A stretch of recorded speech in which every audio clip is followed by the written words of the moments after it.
پہلے ذرا اس کی بات سنیں۔ چھوٹا سا سوال ہے، جلدی جلدی پوچھوں گا، یہ کائنات کس نے بنائی؟ آپ جلدی سے لکھ دیں گے اللہ نے بنائی۔ تو پھر یہ بتائیے کہ اللہ کا گھر کس نے بنایا؟ جس نے پوری کائنات بنائی اس کا گھر کس نے بنایا؟ انسانوں نے بنایا۔ واہ، یعنی کہ اس نے پوری کائنات بنائی اور اپنے گھر کے لیے انسان بنا دیے، اور اس انسانوں نے ایک کالا سا پتھر بنا دیا جسے آپ لوگ اس کا گھر کہتے ہیں۔ بس یہی کہوں گا، نہ دین ملا نہ دنیا۔ اصل میں یہ اعتراض دو مختلف چیزوں کو ایک جیسا سمجھنے کی وجہ سے پیدا ہوا ہے۔ ذرا بات کو سمجھیں کہ دو چیزیں ہوتی ہیں، ایک ہوتا ہے کریٹر، خالق ہونا، اور دوسری چیز ہوتی ہے کہ سبب کو اختیار کرنا، کہ کسی اسباب کے ذریعے سے کسی چیز کو پیدا کرنا۔ خالق اور اسباب کے ذریعے سے کسی چیز کو پیدا کرنا، یہ دو چیزیں ہیں، یہ دو الگ الگ چیزیں ہیں۔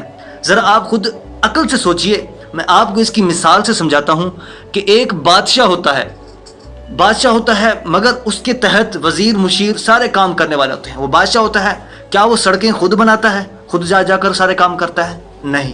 اور ایک ہوتا ہے پرنسپل، جو پورے اسکول کالج یونیورسٹیوں کے نظاموں کو سنبھالتا ہوتا ہے، یعنی کہ ہر ادارے کا ایک بڑا ہوتا ہے جو سب نظاموں کو سنبھالتا ہے۔ کیا پرنسپل خود کلاسوں میں جا کر ہر بچے کو خود پڑھاتا ہے؟ نہیں۔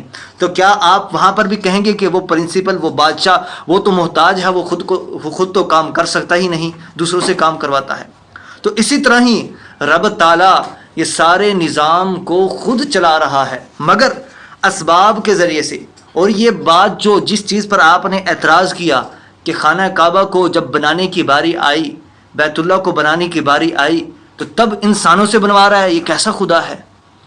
تو وہاں پر خود رب تعالیٰ نے ابراہیم علیہ السلام کو خود حکم دیا، انہوں نے اپنی مرضی سے نہیں بنایا، رب تعالیٰ نے خود حکم دیا، اسباب اپنائے۔ یہ دو الگ الگ چیزیں ہیں، جب آپ ان کو سمجھیں گے تو آپ کے دماغ میں، آپ کے ذہن میں یہ کبھی اعتراض پیدا نہیں ہوگا۔